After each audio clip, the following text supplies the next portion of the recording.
اس شہادت کی خبر ملی مگر آپ واپس نہ پلٹے کیونکہ آپ کا عزم شہادت پر تھا۔ آپ نے فرمایا کہ میں کسی ذاتی مقصد کے لیے نہیں بلکہ امت کی اصلاح، حق کے قیام اور ظلم کے خاتمے کے لیے جا رہا ہوں۔ حضرت امام حسین رضی اللہ تعالیٰ عنہ کے ہمراہ ان کے اہل بیت، بیٹے، بیٹیاں، بہن، حضرت زینب رضی اللہ تعالیٰ عنہ، بھتیجے، بھائی حضرت عباس رضی اللہ تعالیٰ عنہ اور دیگر وفادار صحابہ کرام رضی اللہ تعالیٰ عنہم اجمعین شامل تھے۔ حضرت امام حسین رضی اللہ تعالیٰ عنہ کا قافلہ جب کربلا کے میدان میں اترا تو 10 محرم کا دن قریب تھا۔ فضا میں ایک عجیب خاموشی تھی، آسمان جیسے جھک آیا ہو، زمین جیسے تھم گئی ہو۔ خیموں میں چھوٹے بچے پیاس سے تڑپ رہے تھے، عورتیں بھی، اور بی بی زینب رضی اللہ تعالیٰ عنہا سمیت سب کی آنکھوں میں امید، صبر اور یقین کا نور تھا، مگر آنکھوں کے سامنے ظلم کے سائے گہرے ہو رہے تھے۔ حضرت امام حسین رضی اللہ تعالیٰ عنہ نے خیموں کے گرد خندق کھدوائی تاکہ دشمن کا حملہ روکا جا سکے۔ اس دوران یزید کی طرف سے بار بار پیغام آتا رہا کہ یزید کی بیعت کرو، جان بخشی ہو جائے گی، مگر حضرت امام حسین رضی اللہ تعالیٰ عنہ فرماتے رہے کہ میرے جیسا یزید جیسے کہ بیعت نہیں کر سکتا، کیونکہ باطل کے آگے جھکنا میرے نانا حضور صلی اللہ علیہ وآلہ وسلم کی سنت نہیں۔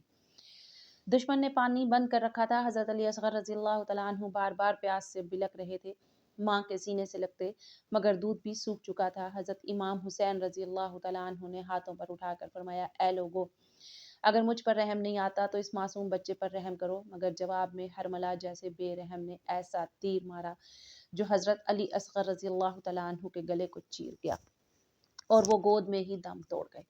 حضرت امام حسین رضی اللہ تعالیٰ عنہ نے کانپتے ہاتھوں سے معصوم لاش کو خیمے کے پیچھے دفن کیا اور آسمان کی طرف منہ کر کے فرمایا، اے میرے رب، گواہ رہنا، میں نے تیرے دین کی بقا کے لیے اپنا چھوٹا بیٹا بھی قربان کر دیا۔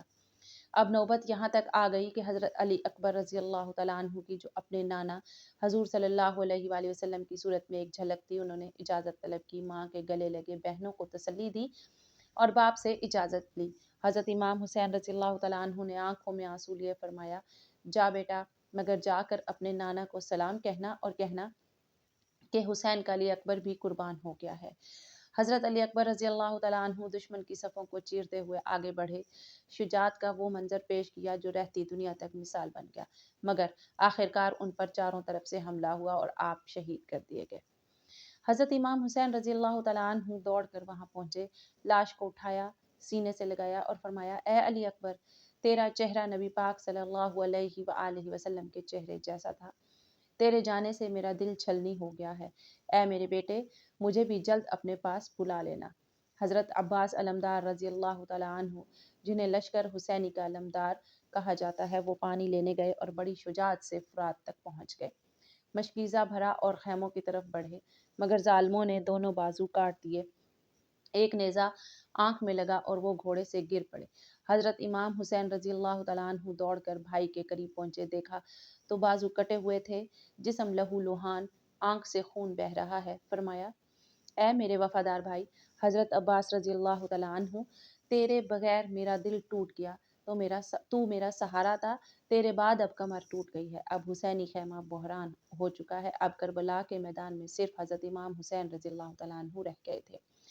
خیموں کی طرف جاتے ہیں تو معصوم سادات کی نظریں ان کے چہرے پر ٹکی ہوتی، بیویوں کی سسکیاں فضا میں گونجتی ہیں۔ حضرت زینب رضی اللہ تعالیٰ عنہ کبھی اپنے بھتیجوں کے لباس سنبھالتی، کبھی اپنے بھائی کے زخموں پر مرہم رکھتی، مگر ہر قدم پر صبر کا پہاڑ بنی کھڑی ہوتی تھی۔ امام حسین رضی اللہ تعالیٰ عنہ خیمے میں داخل ہوئے تو ایک ایک بچے کو پیار کیا، پاک بیویوں کو تسلی دی اور فرمایا، صبر کرنا، یہ دین کی بقا کا سفر ہے، اللہ تعالیٰ تمہارے صبر کو امت کے لیے چراغ بنا دے گا۔ حضرت زین العابدین رضی اللہ تعالیٰ عنہ کو دیکھا جو بیمار تھے، ان کے سر پر ہاتھ رکھا اور بی بی زینب رضی اللہ تعالیٰ عنہا کو ان کی حفاظت سونپی۔ نبی کریم صلی اللہ علیہ وآلہ وسلم کے پیغام کو یاد کرتے ہوئے میدان کی طرف نکلے کہ اے حسین، تو شہید کیا جائے گا، تیرا خون امت کی بیداری بنے گا۔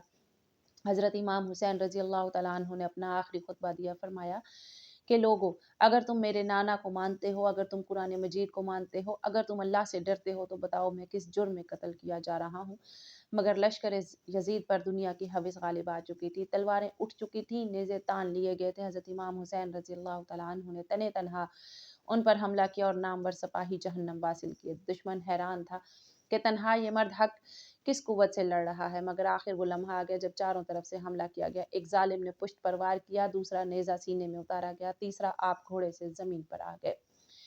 حضرت امام حسین رضی اللہ تعالیٰ عنہ نے سجدے میں سر رکھا اور فرمایا، اے اللہ، میں تیرا بندہ ہوں اور تیرے رسول اللہ صلی اللہ علیہ وآلہ وسلم کا نواسا ہوں۔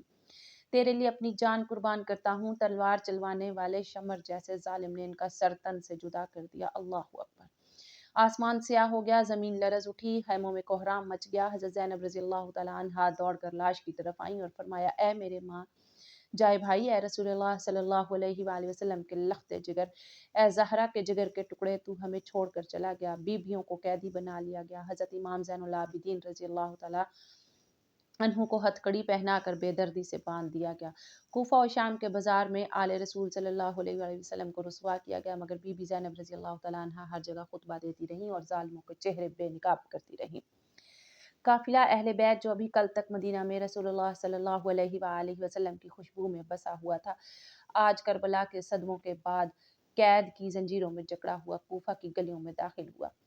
بیویوں کے سروں سے چادریں چھین لی گئیں، ننگے سر بی بی زینب رضی اللہ تعالیٰ عنہا صبر و عظمت کی علامت بن کر آگے بڑھ رہی تھیں۔ حضرت امام زین العابدین رضی اللہ تعالیٰ عنہ جن کی حالت بیماری سے نڈھال تھی، ہتھکڑیوں اور بیڑیوں کے ساتھ چل رہے تھے۔ اہل کوفہ جنہوں نے یزید کے ظلم میں خاموشی اختیار کی تھی، آج جب قافلہ اہل بیت ان کی گلیوں سے گزرا تو ان کی نظریں شرم سے جھک گئیں۔ حضرت بی بی زینب رضی اللہ تعالیٰ عنہا نے وہ تاریخی خطبہ دیا جس نے کوفہ کو جھنجھوڑ کر رکھ دیا۔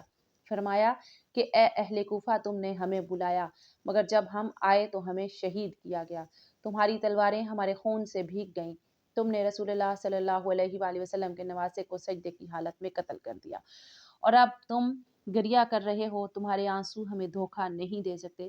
یہ وہی زینب تھی جس نے مدینہ کی گود میں آنکھ کھولی تھی، جو فاطمۃ الزہرا رضی اللہ تعالیٰ عنہا کی تربیت یافتہ تھی، جو حضرت علی المرتضیٰ رضی اللہ تعالیٰ عنہ کی بیٹی تھی اور جس کا ہر قدم قرآن اور سنت پر تھا۔ کوفہ سے قافلہ آگے بڑھا اور شام کی طرف روانہ ہو گیا۔ یزید کے دربار میں پہنچایا گیا، وہاں بھی بی بی زینب رضی اللہ تعالیٰ عنہا نے وہ ایمان افروز خطبہ دیا جو قیامت تک ظالموں کو آئینہ دکھاتا رہے گا۔ فرمایا کہ اے یزید، تو سمجھتا ہے کہ تو جیت گیا، تو نے ہمیں قتل کیا، ہمیں قید کیا، مگر یاد رکھ ہم نے اپنے خون سے اسلام کو زندہ کر دیا۔ تو ہماری لاشوں پر خوش ہو، مگر ہم نے اپنے نانا صلی اللہ علیہ وآلہ وسلم کی امت کو بیدار کر دیا۔ ہمارے قتل سے تو سمجھتا ہے دین مٹ گیا، نہیں، دین اب قیامت تک سر بلند رہے گا۔ دربار میں جب حضرت امام حسین رضی اللہ تعالیٰ عنہ کا مبارک سر لایا گیا تو حضرت زینب رضی اللہ تعالیٰ عنہا نے اسے دیکھا اور فرمایا، اے میرے بھائی، تو سجدے میں تھا، تیرا سر کیسے نیزے پر ہے؟ اے نانا، حضور صلی اللہ علیہ وآلہ وسلم دیکھ لیجئے آپ کے نواسے کے ساتھ کیا ہوا۔ اے اماں فاطمہ رضی اللہ تعالیٰ عنہا، دیکھ لیجئے آپ کے جگر کے ٹکڑے کے ساتھ کیسا سلوک کیا گیا۔ جب یزید کے دربار میں حضرت امام حسین رضی اللہ تعالیٰ عنہ کا سر انور لایا گیا تو دربار کی فضا ساکت ہو گئی۔ حضرت امام زین العابدین رضی اللہ تعالیٰ عنہ زنجیروں میں جکڑے ہوئے کھڑے تھے اور ان کی نگاہیں مسلسل اس مبارک سر کی طرف تھیں جو کبھی رسول اللہ صلی اللہ علیہ وآلہ وسلم کی گود میں کھیلتا تھا۔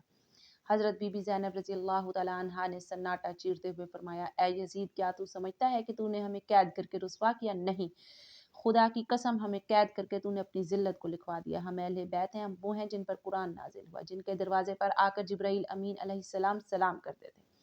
آج اگر ہم زنجیروں میں ہیں تو کل قیامت کے دن یہی زنجیریں تیرے گلے کا توق بن جائیں گی۔ یزید شرمندہ تھا، مگر اس کا غرور اسے سیدھی راہ پر لانے سے روکے ہوئے تھا۔ کچھ روایتوں میں آتا ہے کہ جب بی بی زینب رضی اللہ تعالیٰ عنہا نے وہ تاریخی خطبہ ختم کیا تو دربار میں لرزہ طاری ہو گیا، کئی لوگ رونے لگے اور کچھ یزید کے خلاف بولنے لگے۔ تب یزید نے اہل بیت کو آزاد کرنے کا حکم دیا اور کہا کہ واپس جانا چاہیں تو جا سکتے ہیں، مگر بی بی زینب رضی اللہ تعالیٰ عنہا نے فرمایا، ہم واپس ضرور جائیں گے، مگر پہلے کربلا جائیں گے، اپنے شہیدوں کی قبروں پر سلام کریں گے، اپنے بھائی کو الوداع کہیں گے۔ پھر قافلہ شام سے کربلا پہنچا۔ حضرت زینب رضی اللہ تعالیٰ عنہا نے بھائی کے لاشے کو آواز دی، اے حسین رضی اللہ تعالیٰ عنہ، میں وعدے کے مطابق لوٹ آئی ہوں، تیرے لال لاشے کے ساتھ ہم نے امانت نہیں بھائی تیرے خون کے ایک ایک قطرے کی گواہی دے دی۔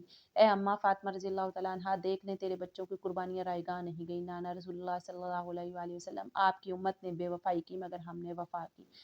ہر بیوی نے قبروں پر رو رو کر سلام کیا۔ حضرت زین العابدین رضی اللہ تعالیٰ عنہ نے فرمایا، اے میرے بابا، آپ نے ہمیں بچا لیا، ہم نے اپنا فرض ادا کیا، اب ہم مدینہ لوٹیں گے تاکہ دنیا کو بتا سکیں کہ دین ہمیں جان سے زیادہ پیارا تھا۔ قافلہ اہل بیت جب کربلا سے مدینہ کی طرف روانہ ہوا تو ہر قدم پر دل خون کے آنسو روتا تھا۔ مدینہ کی فضائیں ثابت تھیں، گلیاں خاموش تھیں، نبی کریم صلی اللہ علیہ وسلم کے شہر میں ایک غم کی لہر دوڑ گئی تھی۔ جب یہ قافلہ واپس آیا تو مدینہ کے لوگ اپنے گھروں سے باہر نکلے، کسی کی آنکھ خشک نہ تھی، سب کے دل زخمی تھے۔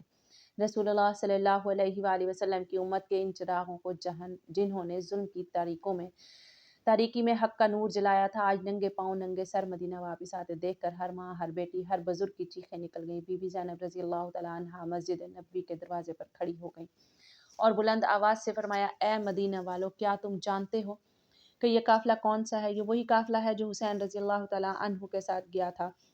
ہم حسین کے بغیر لوٹے ہیں، آج عباس رضی اللہ تعالیٰ عنہ ہمارے ساتھ نہیں، آج علی اکبر رضی اللہ تعالیٰ عنہ کا شباب خاک میں دفن ہے، آج قاسم رضی اللہ تعالیٰ عنہ کی مسکراہٹ کربلا کے میدان میں سو رہی ہے۔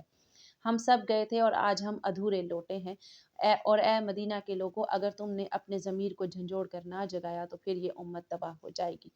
یاد رکھو، ہمیں سنو، ہم نے دین کے لیے سب کچھ لوٹا دیا۔ حضرت امام زین العابدین رضی اللہ تعالیٰ عنہ نے بھی ممبر پر چڑھ کر خطبہ دیا اور فرمایا کہ اے مدینہ کے لوگوں، ہم نے وہ قربانی دی ہے جس کی نظیر نہیں ملتی۔ ہم نے نانا حضور صلی اللہ علیہ وآلہ وسلم کے دین کو بچایا ہے، ہم نے کربلا میں دکھ سہ کر امت کو جگایا ہے۔ یہ وہی کربلا ہے جس کی خبر میرے نانا حضور صلی اللہ علیہ وآلہ وسلم کو وحی کے ذریعے پہلے ہی دے دی گئی تھی۔ جب حضرت حسین رضی اللہ تعالیٰ عنہ چھوٹے تھے تو ایک روز نبی کریم صلی اللہ علیہ وآلہ وسلم نے ان کو اپنی گود میں لیا اور آنکھوں سے آنسو بہنے لگے۔ صحابہ اکرام رضی اللہ تعالیٰ عنہم اجمعین نے پوچھا، یا رسول اللہ صلی اللہ علیہ وآلہ وسلم، آپ کیوں رو رہے ہیں؟ فرمایا، مجھے جبرائیل نے خبر دی ہے کہ میرا یہ نواسہ میدان کربلا میں پیاسا شہید کیا جائے گا، میں کیسے نہ روں؟ حضرت فاطمہ رضی اللہ تعالیٰ عنہا نے یہ سنا تو بولی، اے ابا جان، اگر ایسا ہے تو پھر ہمیں کیا کرنا ہوگا؟ آپ صلی اللہ علیہ وآلہ وسلم نے فرمایا، بیٹی صبر کرنا، اس قربانی سے دین بچ جائے گا۔ اس طرح کربلا صرف ایک مارکا نہیں بلکہ ایک پیغام بن جائے گا، ایک سبق، ایک چراغ بن گیا جو ہر اس دل کو روشنی دیتا ہے جو ظلم کے اندھیروں میں حق تلاش کرتا ہے۔ حضرت حسین رضی اللہ تعالیٰ عنہ نے ہمیں سکھایا کہ دشمن کے سامنے جھکنا نہیں۔ اہل بیت نے ہمیں دکھایا کہ دین بچانے کے لیے گھر، اولاد، تن من سب قربان کیا جا سکتا ہے، اور آج اگر ہم ان مقدس ہستیوں کو یاد کرتے ہیں تو ان کے صبر، ان کی قربانی، ان کی عظمت کو سلام پیش کرتے ہیں۔ محترم ناظرین، ہمارا آج کا وظیفہ ایک ایسی تسبیح کا وظیفہ ہے جو کہ بہت ہی بابرکت اور طاقتور تسبیح ہے۔ حضرت علی کرم اللہ وجہ الکریم روایت کرتی ہیں کہ رسول اللہ صلی اللہ علیہ وآلہ وسلم نے فرمایا، اے علی سنو، اگر گناہگار بھی یہ تسبیح پڑھ لے اللہ معاف کر دیتا ہے۔ یہ تسبیح پہاڑ چیر دے، زمین ہلا دے، تمام گناہ بخشوانے والی ہے۔ یہ وہی تسبیح جو نبیوں کو ملی، جو اللہ سے تمام گناہ بخشوا دے اور جنت تک لے جانے والی وہ تسبیح، یہ ہے لا الہ الا اللہ والحی القیوم۔ محترم ناظرین، آپ نے سب سے پہلے حضور پاک صلی اللہ علیہ وآلہ وسلم کی ذات اقدس پر درود پاک کا نذرانہ پیش کرنا ہے۔ درود پاک آپ کوئی سا بھی پڑھ سکتے ہیں، ایک بار ثواب کی نیت سے میرے ساتھ بھی پڑھ لیں۔ اللہم صلی علی محمد وعلی آل محمد کما صلیت علی ابراہیم وعلی آل ابراہیم انک حمید مجید۔ اللہم بارک علی محمد وعلی آل محمد کما بارکت علی ابراہیم وعلی آل ابراہیم انک حمید مجید۔ درود پاک پڑھنے کے بعد آپ نے ایک تسبیح لا الہ الا اللہ پڑھنی ہے۔ یہ تسبیح آپ ہاتھوں کی انگلیوں پر بھی گن کر پڑھ سکتے ہیں، اور اگر آپ کے پاس تسبیح موجود ہے تو اس پر بھی آپ پڑھ سکتے ہیں۔ یہ تسبیح آپ دن میں کسی بھی وقت پڑھ سکتے ہیں، جب آپ کو جہاں جیسے وقت ملے آپ پڑھ لینا، وقت کی کوئی قید نہیں، اور نہ ہی دن کی اور نہ ہی جگہ کی کوئی پابندی ہے۔ یہ وہ تسبیح ہے جس کے بارے میں حضور پاک صلی اللہ علیہ وآلہ وسلم کا فرمان ہے کہ اگر کوئی گناہ گار بھی یہ تسبیح پڑھ لے تو اللہ تعالیٰ اس کے گناہ معاف فرما دیتے ہیں۔ یہ وہ تسبیح ہے جو پہاڑ کو بھی چیر دے، زمین ہلا دے، تمام گناہ بخشوانے والی ہے۔ یہ تسبیح پڑھنے والا جنت میں جائے گا، اور یہ وہ تسبیح ہے جو نبیوں کو ملی۔ اس تسبیح کی بہت زیادہ فضیلت ہے، اس لیے آپ نے ایک تسبیح یہ پڑھنی ہے، اور اس کے بعد آپ نے ایک تسبیح تیسرا کلمہ سبحان اللہ والحمد للہ ولا الہ الا اللہ واللہ اکبر ولا حول ولا قوۃ الا باللہ العلی العظیم یہ پڑھنی ہے، اور آخر میں پھر آپ نے درود پاک پڑھنا ہے۔ درود پاک پڑھنے کے بعد آپ نے ہاتھ اٹھا کر اللہ تعالیٰ کی بارگاہ میں اپنے گناہوں کے لیے بخشش مانگنی ہے۔ اس تسبیح کی برکت سے آپ کے تمام گناہ معاف ہو جائیں گے انشاءاللہ۔ آخر میں میری اللہ تعالیٰ سے دعا ہے کہ اللہ تعالیٰ میرا سنانا اور آپ کا سننا اپنی پاک بارگاہ الہی میں قبول و منظور فرمائے، جو مانگا مقدر فرمائے، جو نہیں مانگ سکے بن مانگے عطا فرمائے۔ اللہ تعالیٰ نیکی کی بات کو سننے، سمجھنے اور اس پر عمل کرنے کی طاقت اور توفیق مرحمت فرمائے۔ یا اللہ ہمیں صبر حسین عطا فرما، ہمیں وفائے عباس عطا فرما، آمین ثم آمین یا رب العالمین۔